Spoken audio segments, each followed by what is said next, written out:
La disertación de este bloque, la primera, estará a cargo del padre Agustín Silverberg y su exposición lleva el título Cuestiones éticas en la toma de decisiones de niños críticamente enfermos. Moderará esta presentación el doctor Sebastián del Paso, que es médico por la Universidad Nacional de Rosario, tiene una especialización en clínica médica e hipertensión arterial, máster en enfermedad cardiovascular por la Universidad de Barcelona, coordinador del Departamento Clínico del Sanatorio Santa Fe y docente de Clínica Médica de la Facultad de Ciencias Médicas de la Universidad Nacional del Litoral. Él tendrá a su cargo la presentación del padre Silverberg. Bueno, muchas gracias. Padre, con su permiso les voy a dar cuenta del currículum. Voy a empezar diciendo que es doctor en Medicina por la Universidad Austral y doctor en Teología de la Universidad de la Santa Cruz. Es médico y es sacerdote, es docente en la Universidad Austral, es director del Comité de Ética Asistencial del Hospital Austral y es capellán del Hospital Austral. Dejo para el final lo que creo más importante. Y como parte de la disertación va a abordar algunas enfermedades diagnosticadas durante el embarazo que tienen mal pronóstico vital, cuáles son las alternativas terapéuticas, el confort, las intervenciones médico-quirúrgicas o el aborto. La toma de decisiones es extremadamente difícil en estos casos e implica analizar algunos de los grandes dilemas éticos actuales. Vale. Muchas gracias por la presentación. Yo prefiero pagarme.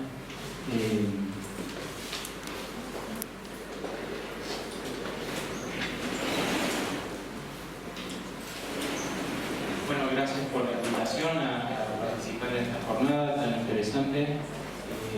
Voy a seguir hablando sobre la eutanasia también en mi presentación, que ha sido muy importante de esta jornada. Y lo que les quería proponer va a ser bastante breve todo, pero lo que les quería proponer fundamentalmente responde a estos ítems. En primer lugar, voy a tratar de mostrar algunos ejemplos de patologías que desafían hoy la medicina. Me refiero siempre a niños críticamente enfermos.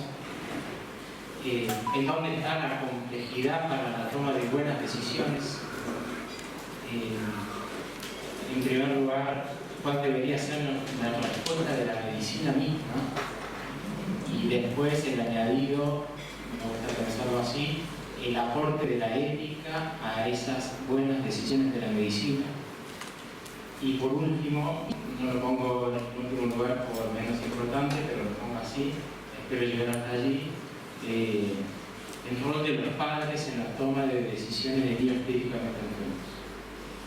Empiezo con algunos ejemplos. Ejemplos de patologías y sus respuestas. Ahora pongo el ejemplo de una patología que no es sin duda la más prevalente entre los niños, ni de cerca, una patología con muchísimas complicaciones, especialmente graves, etc. Pero bueno, también les quiero mostrar cuál es la respuesta, al menos del mundo desarrollado, al diagnóstico prenatal de una enfermedad como la trisomía 18. Es decir, por hacerlo con una palabra, no se salva a nadie.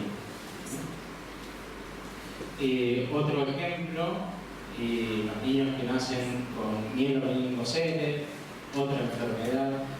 Aquí hay un auditorio muy heterogéneo, ¿no? Pero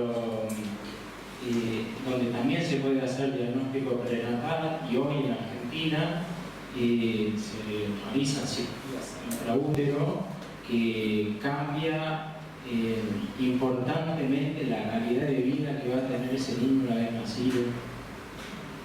Otra respuesta, ¿no? Un ejemplo más, acá no se ve demasiado la foto, esto es una resonancia magnética de un niño, de un feto que tiene hernia hernia diafragmática congénita, y en el esquema un tratamiento que estaba en debate en el mundo desarrollado, y en el año 2021 finalmente se concluyó que si yo le logro poner un globito en la tráquea de ese niño mientras está en el seno de su madre, podrá desarrollar sus pulmones y tendrá una calidad de vida y una supervivencia muy superior. Otro aspecto de patologías desafiantes son los niños que nacen prematuros extremos, y entre ellos particularmente los que nacen en el límite de la viabilidad, con todas las secuelas neurológicas que muchas veces pueden conllevar. Y por último, entre las patologías que quería mencionar, estoy haciendo un paso, digamos, por niños críticamente enfermos con diversas patologías. Esto se podría desarrollar muchísimo más, pero los niños que nacen con el ventrículo izquierdo, el ventrículo, digamos, la cavidad del corazón como más importante para los que son médicos. Esto es mucho más que no tener solamente un ventrículo, pero creo que todos nos hacemos cargo de lo que debe ser vivir sin la cavidad más grande del corazón. Bueno, la respuesta, pasar por una secuencia quirúrgica de 3 cirugías al menos y en los mejores centros del mundo. Esos niños que lógicamente mueren sin intervención podrían llegar hasta una edad adulta en un número importante. Entonces, si este es el mapa, digamos, si esta es la realidad, digamos, con los que nos vamos a encontrar, o sea, niños críticamente enfermos, algo de esto es. ¿Dónde está la complejidad? La complejidad para tomar buenas decisiones. Y está en algo que es inherente a la medicina. La medicina siempre está buscando predecir resultados, o sea, intervenir y poder decir cómo me va a ir. Particularmente en los niños prematuros extremos, esos que nacen, por ejemplo, depende un poco de los hospitales y todo, ¿no? Pero que nacen a lo mejor entre las 23 semanas de gestación, las 25, 26 semanas de gestación. Eso, al menos en la literatura médica, se llama límite de la viabilidad. Lo que se sabe es estos niños, si algo tienen, no tienen una situación predecible. Y entonces se da particularmente esto, ¿no? Me tengo que manejar con unos criterios en donde no tengo certeza, muchas veces, no tengo certeza de resultados, no tengo certeza de supervivencia, no tengo certeza de calidad de vida, de cómo va a vivir. Y eso naturalmente que es la gran dificultad, la gran complejidad de todo esto, ¿no? Este es un estudio que hicieron un grupo de Estados Unidos, en donde ellos les preguntaban al equipo médico, a médicos, enfermeros, le preguntaban si podían si tenían una intuición de la predicción de cómo les iba a ir a los niños prematuros que estaban con ventilación mecánica. Preguntaron eso. Y la conclusión, una vez más, es la misma, digamos, ¿no? O sea, es incertidumbre. Con lo cual, en resumen, ¿no? Tomar buenas decisiones es particularmente complejo. Nos gustaría tener certeza, pero nos manejamos con probabilidad. Y añado dos cosas que son realmente matizables, ¿no? Pero esto puede ser el contexto de un médico que está en una terapia intensiva de adultos, en donde, en general, ¿no? mientras más tiempo está un enfermo en la terapia intensiva de adultos, tenemos que estar pensando que tiene menos posibilidades de sobrevivir. Y en cambio, en una unidad neonatal, en una unidad pediátrica, mientras más tiempo está, más posibilidades tiene. Y esto realmente está escrito así, es un dato que está publicado. Me parece que no responde a la realidad argentina, igualmente lo comento. Este es un muñeco simplemente, si ese muñeco tuviese 22 semanas de gestación, si lo reanimaran, el 8% sobreviviría. ¿Qué es lo que pasa cuando reaniman a un adulto? El 8% sobrevive. ¿Lo dejaríamos de reanimar? Esa es la pregunta que se hace estos autores. Bueno, aunque no voy a responder esta pregunta, esto es todo para el trasplante, sí me surge por disparar simplemente una pregunta. ¿Qué haríamos cuando nos encontramos con un niño críticamente enfermo, que además sabemos que tiene un déficit cognitivo importante, va a entrar en lista de espera para un trasplante que pueda necesitar, sí o no? ¿Entra porque encontramos una razón determinada? ¿No entra porque tiene un déficit cognitivo? ¿Se lo vamos a dar a otro que no tiene ninguna deficiencia cognitiva? Bueno, brevemente hago referencia a la respuesta de la medicina. En realidad, cuando mostré desafíos, patologías desafiantes, ya mostré respuesta de la medicina, ¿no? Pero siempre hay que empezar por lo más básico. Este es un niño ya muy desarrollado en el seno de su madre y yo creo, por lo menos estoy convencido, ¿no? Si no empezamos por una respuesta básica, no nos podemos poner a filosofar en grandes respuestas a los desafíos enormes. O sea que siempre hay que empezar por lo más básico, digamos, ¿no? O sea, lo primero que tengo que hacer es no eliminar una vida, ¿no? Si yo pienso, es muy sencillo el razonamiento, ¿no? Daría para mucho más, ¿no? Pero si yo puedo eliminar una vida, es que se puede hacer cualquier cosa. Y segundo, si no tengo esa sabiduría para algo que podría ser tan sencillo, difícilmente vaya a ser sabio, prudente a la hora de tomar decisiones tan complejas como con las patologías que mostró. Esto, yo vivo en Buenos Aires, vivo lamentablemente rodeado de edificios y esto era todos los días, ¿no? Todos los días, a la noche, a la tardecita, y durante la pandemia, supongo que aquí y en otros lugares habrá sido lo mismo, gente aplaudiendo, saliendo a los balcones a aplaudir. ¿A quién aplaudían? A los médicos. ¿Por qué los aplaudían? Los aplaudían porque son muy sacrificados. No sé, supongo que habrá gente mucho más sacrificada todavía, ¿no? Los aplaudían porque son unos héroes, estuvieron en Malvinas, ¿no? No, creo que los aplaudían por el cuidado de un vulnerable. Aplauden que alguien se dedique a la medicina para cuidar, acompañar, curar a un vulnerable. Y en ese sentido, ¿cuál es el aporte que, a mi entender, puede dar la ética a la medicina?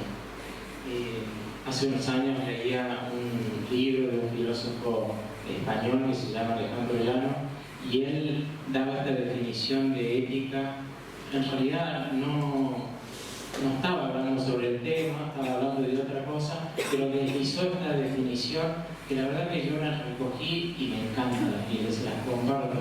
Él dice, ¿qué es la ética? Y la ética es que yo pueda sacar lo mejor que tengo, hacer florecer lo más sublime que llevo dentro. Y esto es la ayuda que la ética debe dar, hacer que los mismos médicos puedan sacar lo mejor que tienen ellos.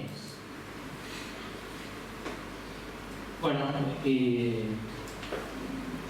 ahora me refiero a un aspecto, digamos, del cuidado de niños críticamente enfermos, un aspecto que, así en pocas palabras, es obstinación terapéutica. Siempre está esta posibilidad, es decir, de no encontrar cuál es el límite para no excederme. Y eso, lógicamente, por la misma profesión médica, es el aspecto dificilísimo, digamos, cuando nos encontramos con enfermedades tan desafiantes, ¿no? Identificar dónde está el exceso, dónde puede estar el exceso. Aquí ya salió antes, durante la mañana, este término, futilidad. El nacimiento del término futilidad es un nacimiento no muy feliz, porque nace en un ámbito en donde hay una lucha, digamos así, entre la posición del médico que piensa que debe hacer una serie de tratamientos, tomar unas decisiones, etc., y unos pacientes o también sus familiares que tienen la posición contraria. Y así nace el término futilidad. El término obstinación terapéutica, a mí no me gusta llamar ensañamiento terapéutico o encarnizamiento terapéutico, aunque es muy frecuente, porque soy contrario, digamos, estoy convencido de que un médico no se ensaña con nadie.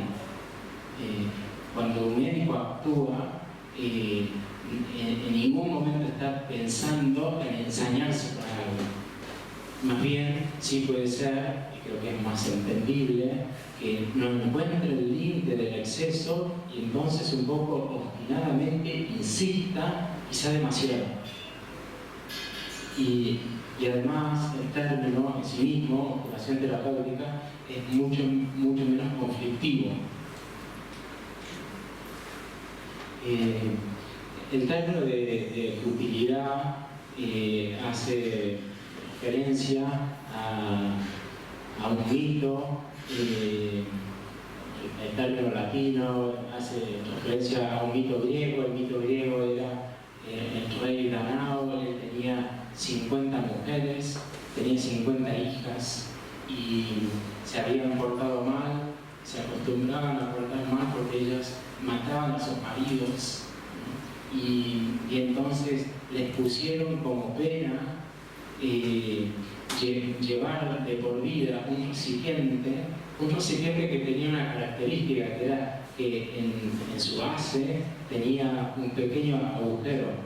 Era un recipiente que debían llenar de agua, pero como siempre estaba perdiendo, siempre se pasaban la vida llenando ese recipiente. Eso hace pensar en lo que es utilidad, obstinación terapéutica, hacer algo, pero siempre está perdiendo, no tiene sentido. De modo que esta no es que, por supuesto, ni la mejor definición ni nada sobre lo que puede ser futilidad o obstinación terapéutica, pero sí nos encontramos con un objetivo que no se cumple y con una serie de medios que para el enfermo los percibe ya no razonables. Entonces, el punto de cuál es el aporte de la ética a la medicina, y es poder contribuir, poder dialogar para que el médico encuentre un límite ante el exceso. Y si nosotros solo pretendemos salvar vidas, si el médico solo pretende salvar vidas y entonces actúa siempre salvando, nunca será sabio, ¿no? Nunca encontrará el propio límite en sus acciones, en sus decisiones. Y esa es la contribución que en parte la ética tiene que dar a la medicina, sobre todo a la medicina de la alta complejidad, en donde se ha de acompañar en esa toma de decisiones, a veces a través de un comité de ética, por ejemplo, para decir, esto ya es demasiado. Cuando se habla de futilidad, que la determina siempre es el médico, porque es el que tiene conocimiento de medicina, él es el que ha experimentado, conocido muchos casos similares, etc. El paciente en general no lo sabe. Y por otro lado, ¿cuál es el rol del paciente, ¿no? El rol del paciente, cuando está de por medio de la posibilidad de un exceso de tratamiento, es solamente una decisión que sea razonable. Aceptar, vivir, que sean aplicados en su persona tratamientos que sean razonables. También la obstinación terapéutica puede ser una obstinación diagnóstica. También en ese sentido debería tener un límite. No hace falta saberlo todo cuando yo no puedo hacer nada. Y para cambiar de temática, el cuidado de niños críticamente enfermos, lo que más quisiera subrayar es justamente esto. No voy a subrayar el problema de la eutanasia. Yo voy a subrayar el problema de la obstinación terapéutica en niños críticamente enfermos. Ciertamente a lo mejor me refiero a un contexto de alta complejidad, ¿no? Porque si me faltan todo tipo de medios, no estoy pensando en obstinación terapéutica. Pero cuando estoy en un lugar en donde cuento con los medios, la obstinación terapéutica es absolutamente problematizante. Porque lo dice lo decía un filósofo alemán, Robert Spemann, que ustedes lo conocerán. Él terminaba diciendo esto, ¿no? Parece como muy sabio, ¿no? Si yo hago todo hasta el infinito, un día esa persona me va a levantar la mano y decir, yo ya no quiero vivir más, prefiero la muerte.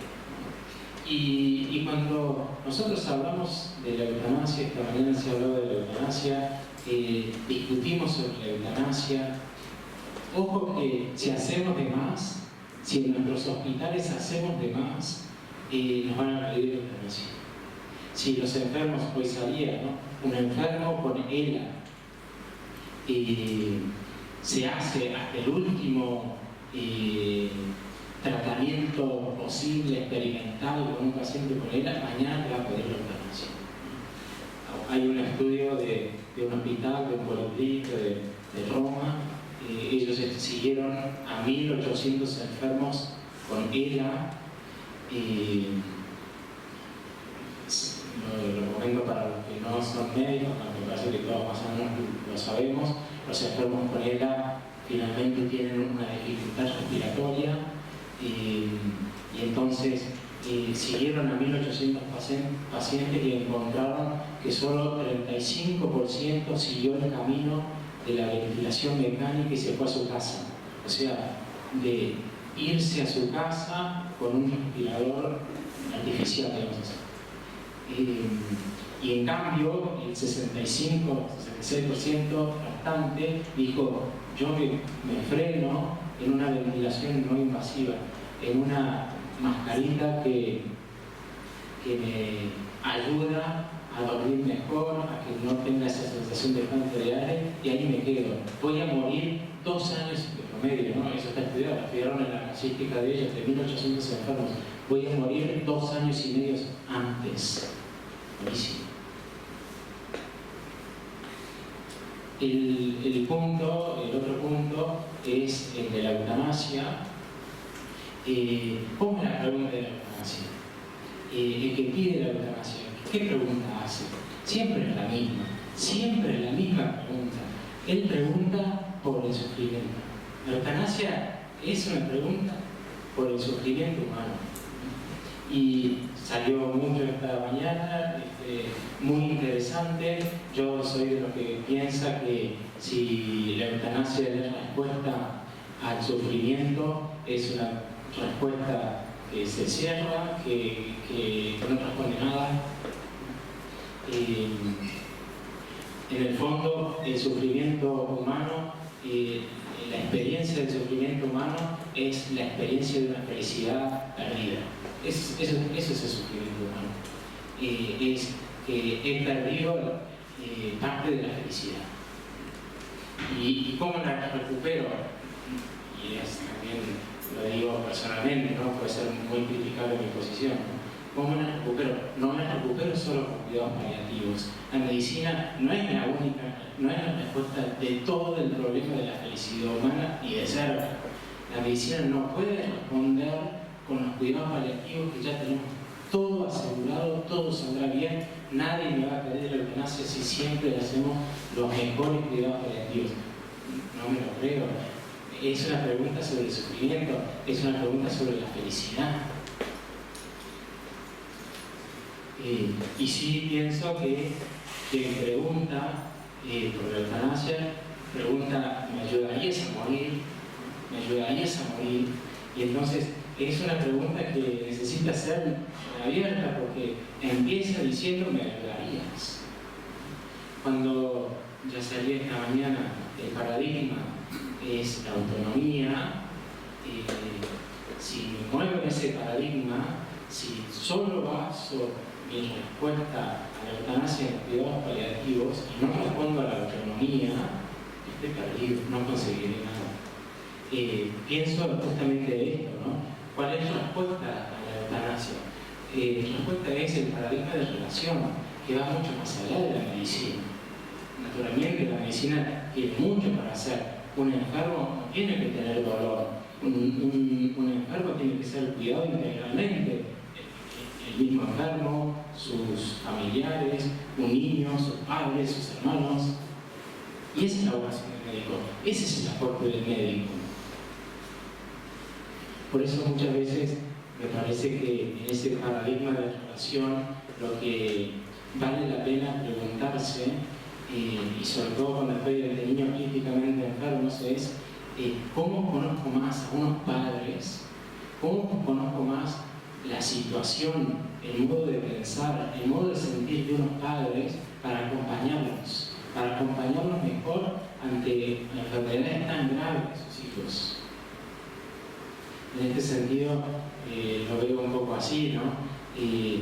Deberíamos también ser como más educados, el equipo de salud, la sociedad, a tener lágrimas cuando hay que tener lágrimas. Y esto es, son dos autores, dos mujeres que se dedican hace muchos años a acompañar a enfermos moribundos, y dicen esto que es bastante sencillo, pero no está lograda la frase, ¿no? Todos lo entendemos de la misma manera, ¿no? No puedo ir a la profundidad del sufrimiento humano ante la pérdida de felicidad de un ser humano y volverlo a mi casa igual. No puede ser posible. El sufrimiento, en este sentido, la pregunta de la eutanasia, el ¿me ayudarías a morir? Estos mismos autores lo ven como el último grito de un ser humano pidiendo auxilio. Y hace unos años participé estaba en Madrid, bastantes meses viviendo, y participé de un grupo de cuidados paliativos perinatales, o sea, fetal, neonatal, pediátrico, que tienen esta filosofía, ¿no? Es la filosofía de Sanders que ya aparecía antes, ¿no? Morir ni antes ni después, ¿no? Las dos, ¿no? Sanders dice eso, ¿no? Morir ni antes ni después, las dos hermanas. Y por último, digamos, del aporte de la ética, esto ya salía, pero trataré de ser como más concreto. Y el extremo de la obstinación terapéutica, porque está muy mal, no vamos a ningún lado así, y tampoco el extremo de la eutanasia. Y en ese campo intermedio entre uno y otro está la proporcionalidad terapéutica. Cuando nos referimos a niños críticamente enfermos, la pregunta es: ¿solo que viva? O sea, todo lo que hago es con tal de que viva, ¿es suficiente con eso? Como es lógico, es el primer aspecto, digamos, que siempre cuidamos, luchamos, nos esforzamos, que viva. Pero al mismo tiempo, estos autores, John Lantos es un médico pediatra de Estados Unidos, fue editor de la revista de pediatría más importante del mundo, que se llama Pediatrics. Hace años que está dedicado a la bioética neonatal y pediátrica. Y él tiene varios libros, infinitos artículos. Dice esto que es como muy interesante en el mundo de los niños críticamente enfermos, ¿no? Que viva, vamos a luchar para que viva. Y a veces pasar por una prueba terapéutica, ¿no? Una prueba terapéutica hasta que el niño diga. Pero en ese sentido es muy importante escuchar los signos de que el niño dice. Y por eso, solo que viva, me parece que no es la respuesta, es lo primero, pero también la calidad de vida. ¿Qué calidad de vida tiene ese niño? ¿No? En este sentido, por lo menos de vuelta, ¿no? Pensando en ámbitos de terapias intensivas neonatales y pediátricas de alta complejidad, podríamos hacer que un niño sobreviva, pero con unas deficiencias ilimitadas. Muchas gracias. Termino. Entonces, al menos en mi posición, por supuesto que viva, es mi primer esfuerzo como profesional del equipo de salud, pero también cómo es la calidad de vida actual que tiene el niño, no solamente la que podría llegar a tener, sí, no, cómo está ahora en su calidad de vida. Y en ese sentido es importante porque puede hacer que evites acciones terapéuticas. Este es un pequeño trabajo que hicimos con un equipo internacional.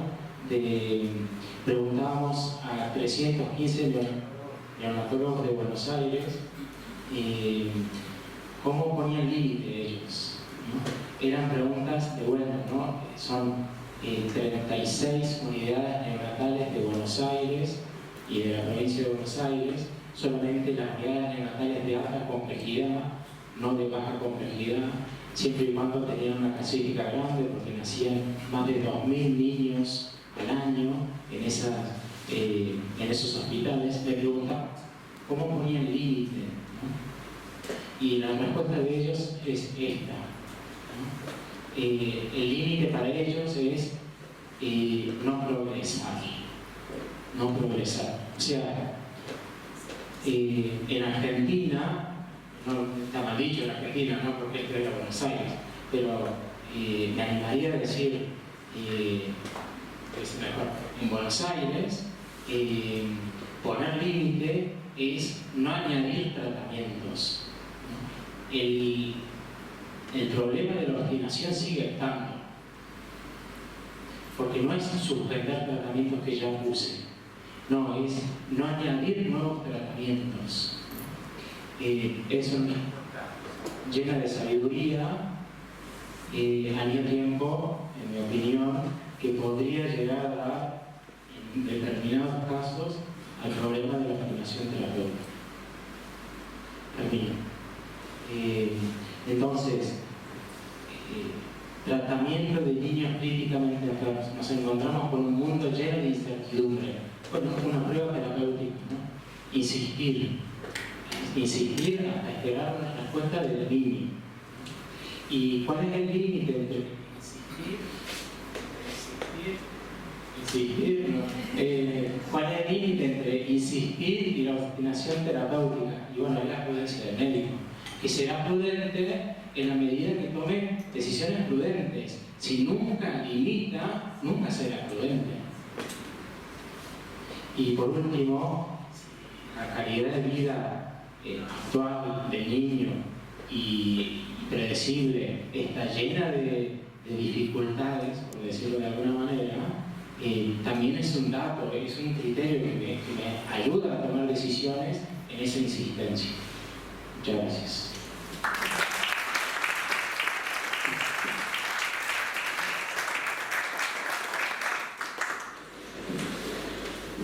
Tenemos unos minutos para preguntas, ¿no? Si hay alguien de la auditorio.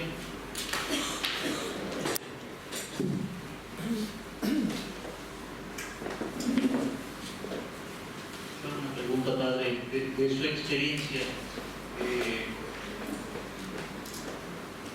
Pasa mucho con adultos que vamos viendo la insistencia que se hace, sobre todo en Estados Unidos, y que incide en la práctica de todos los días con la necesidad de acordar conductas con los pacientes, ¿no? Esto de ponernos de acuerdo con el paciente, creo que incluso eso está un poco sobredimensionado, pero eso sería otra charla. Hasta el punto que surgen asociaciones de pacientes que tienen injerencia en la determinación de pautas o protocolos de tratamiento. Pero ¿cómo se hace para acordar conductas terapéuticas con relación a las patologías que nos mencionó?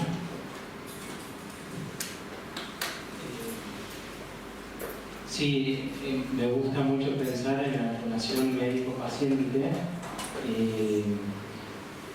personal, es decir, un paciente que va a determinado médico por sus conocimientos científicos, su prestigio profesional, por su sabiduría, y la relación que se puede entablar entre un enfermo necesitado y un médico que puede darle una respuesta.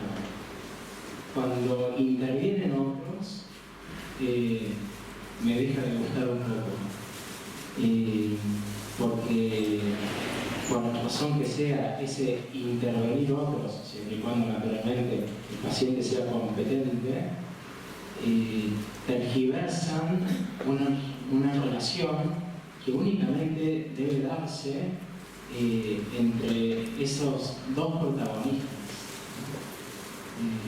Incluso creo que es una dificultad, aunque me voy del tema, pero creo que es una dificultad de las voluntades anticipadas. Pierde la relación médico-paciente y eso es realmente difícil tomar decisiones prudentes, dialogadas entre el que aporta lo personal y el que aporta su sabiduría, su conocimiento. Respondería así.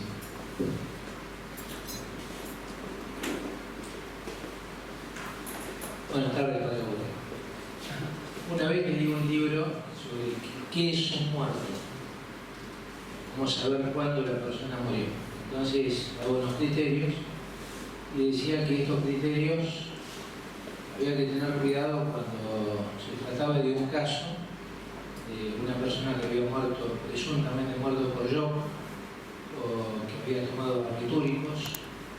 El tercer caso y ponía un tercer caso más y decía, y cuando se trata de niños menores de 5 años, o sea, si son menores de 5 años, no hay que darlo por muerto, tan sencillamente.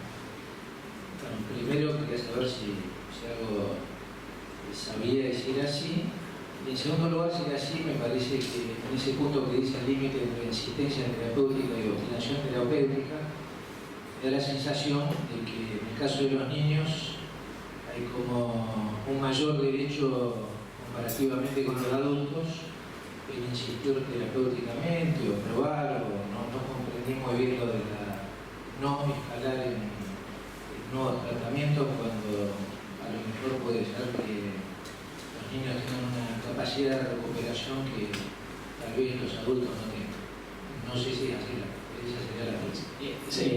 Sin duda que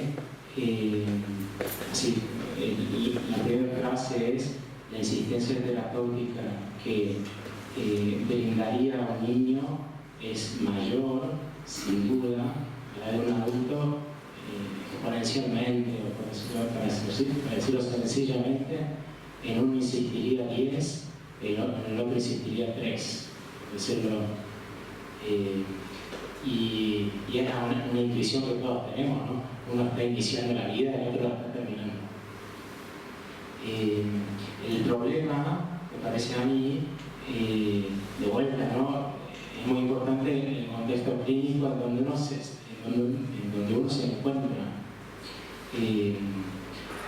En un momento dado ponía una referencia a Italia, en donde dicen los niños de 22 semanas, el 8% salen adelante. Yo trabajo en el Hospital Austral, en el Hospital Austral no sale adelante ningún niño de 22 semanas, ¿no? Entonces, ya estamos manejando dos contextos clínicos totalmente distintos. El italiano, del 8%, y el contexto que manejo yo, de un 0%. Si se trata de insistir en el tratamiento de un niño de 22 semanas, por supuesto, no se puede tomar una decisión a priori, pero en principio voy a limitar, no voy a insistir nada. ¿Por qué? Porque se mueren todos. ¿Pero por qué se mueren todos? No puedo hacer nada para que vivan. Entonces, es muy importante, me parece a mí, el contexto clínico, y está muy bueno que yo tenga mis propias estadísticas del lugar donde trabajo para decir cómo me manejo, ¿no? ¿Cómo me manejo? No me puedo manejar con los italianos. Tampoco me puedo manejar a lo mejor con otro hospital de un lugar de Argentina en donde no sobreviven los niños de 29 semanas. No es mi contexto, ¿no? Claro, acá yo tengo que hablar de una realidad que es muy distinta. No sé si respondí. Sí.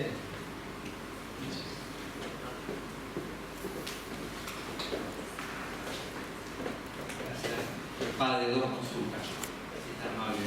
Por un lado, puedo comprender ahí en las conclusiones, la parte final de el tema de la supervivencia del niño para esta cuestión, ¿no?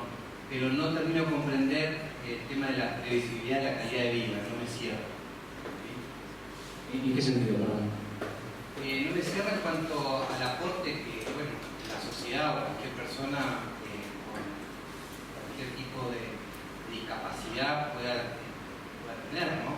Entonces, parece ahí como que estamos nosotros tomando decisiones en cuanto a qué aporte o no puede llegar a hacer ese niño, la familia o la sociedad con los compromisos que tenga de salud, digamos, ¿no? Eso por un lado. Bueno, y después me gustaría también, ese último punto que tenía cuando arrancó, cómo trabajan con el tema de los padres. Gracias.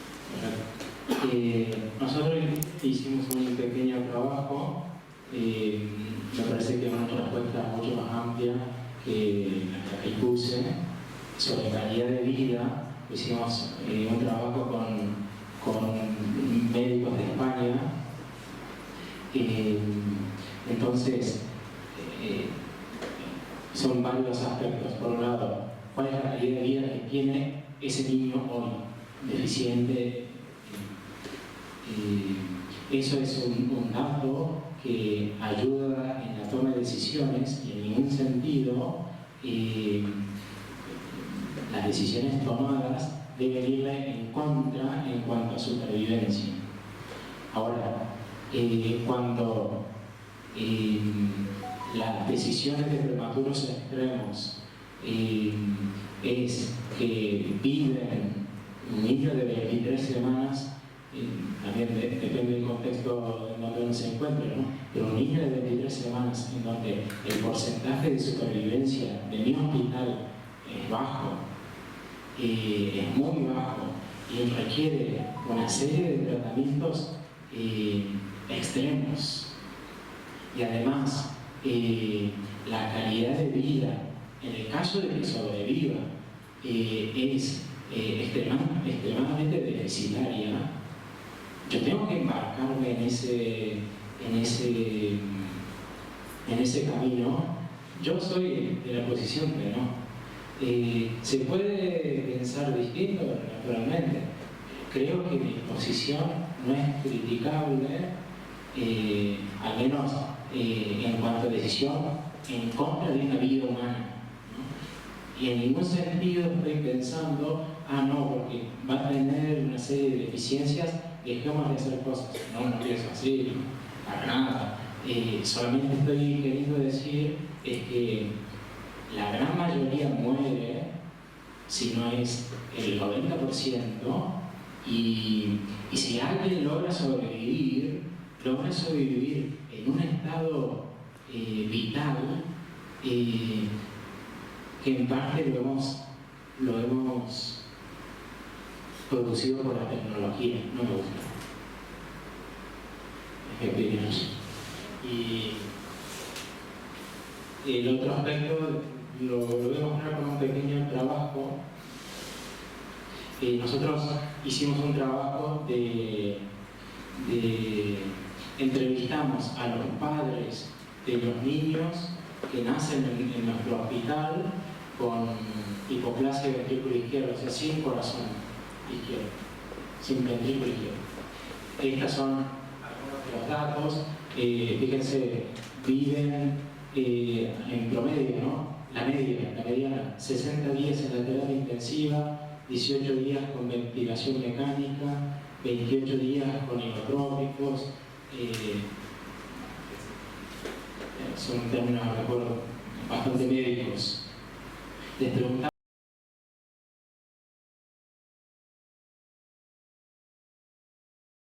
cómo lo experimentaban, ¿no? A todo eso. Fíjense en lo último de todo. Le preguntamos concretamente, ¿no? Si mañana te encontrases con un padre que está empezando el mismo proceso que vos ya empezaste, ¿qué le dirías? ¿Qué compartirías con él? Y entonces nos dijeron, 61% nos dijo que viva, ¿no?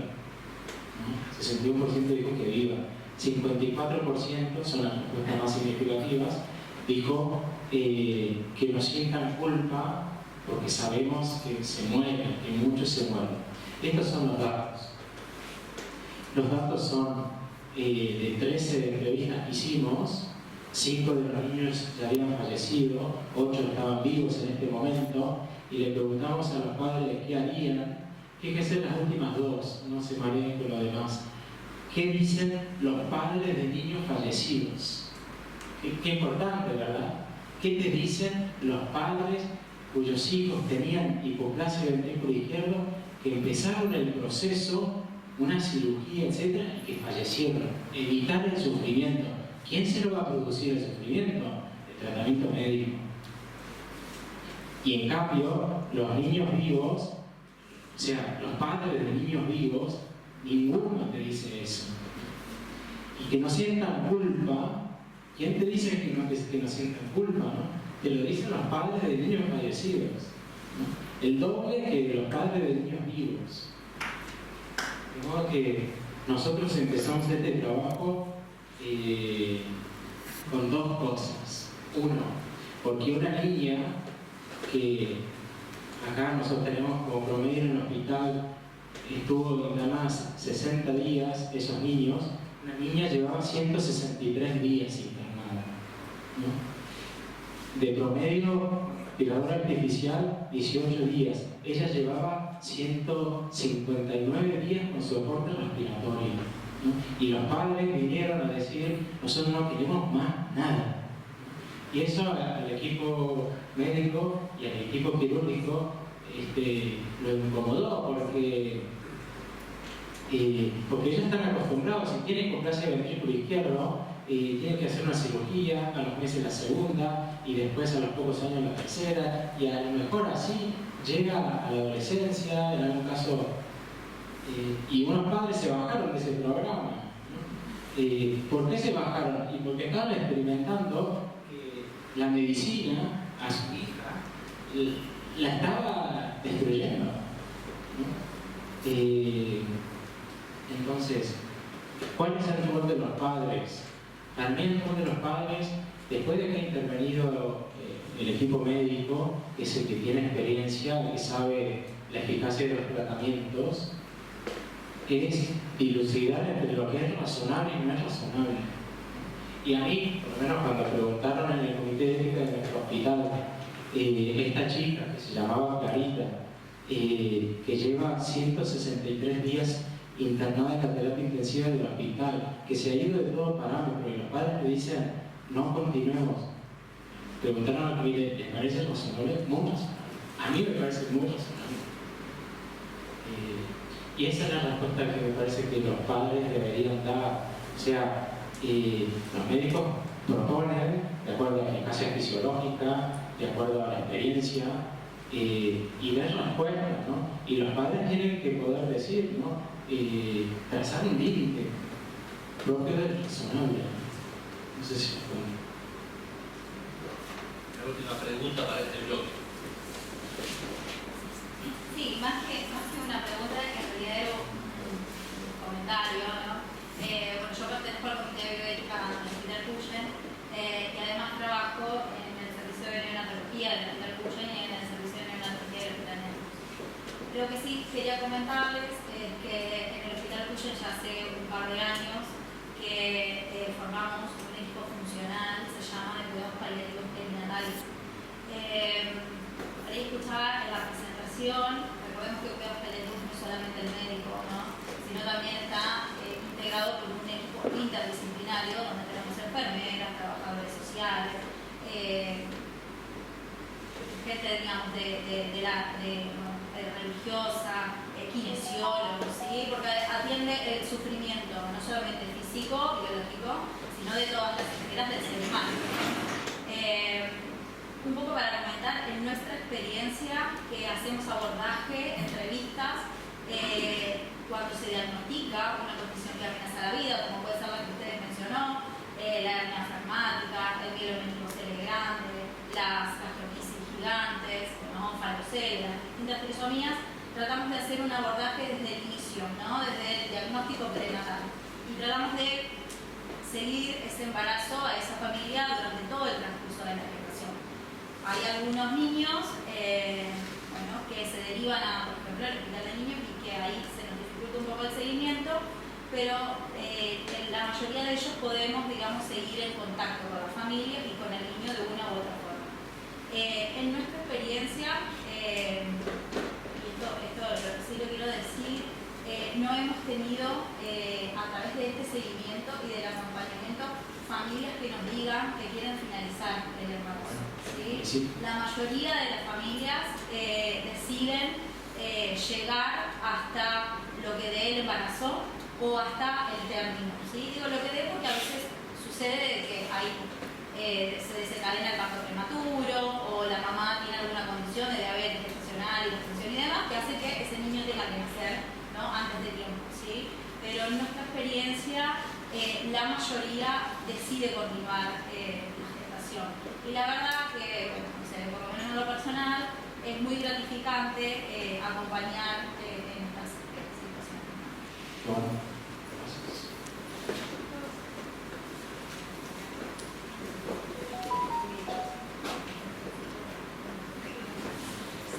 Bueno, agradecemos